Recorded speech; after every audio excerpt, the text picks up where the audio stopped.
မြတ်စွာဘုရားဟောတဲ့စကားအနှစ်ချုပ်ကဘာလဲလို့ဆိုရင်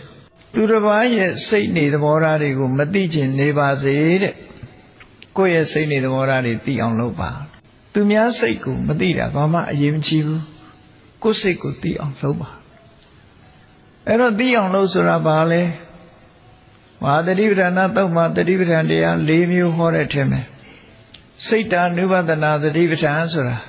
ကိုယ်စိတ်ကိုအကဲခတ်စောင့်ကြည့်လေ့ကျင့်တာကိုဆိုလိုတယ်ငါစိတ်လေးမှာလောဘတွေမကြမကြဖြစ်သလားဒေါသတွေမကြမကြဖြစ်သလားမောဟတွေမာမနာတွေဒါမစ္စရိယတွေမကြမကြဖြစ်သလားကိုယ်တဏ္ဍာနဲ့မှာစိတ်အညစ်အကြေးတွေများနေသလားအညစ်အကြေးတွေရှိသလားဆိုတာရှိသလားမရှိဘူးလားဆိုတာကိုအမြဲမပြတ်စောင့်ကြည့်အကဲခတ်ရမယ်လို့စိတ်တာနုပဒနာဆို contemplations of mind စိတ်ကိုတတိနဲ့သမာဓိနဲ့စောင့်ကြည့်တာစောင့်ကြည့်ရုံနဲ့အလုပ်ပြီးလာလို့ဆိုမပြီးဘူးစောင့်ကြည့်လိုက်တဲ့အခါဘာတွေ့အဖြေနှစ်ခုထွက်လာလိမ့်မယ်ငါစိတ်ဟာလောဘတွေနဲ့တွဲနေတယ်ဒေါသတွေနဲ့တွဲနေတယ်မောဟတွေဖြစ်တယ်အဲ့ဒါဆိုလို့ရှိရင်ဒီအဖြေရပြီဆိုလို့ရှိရင်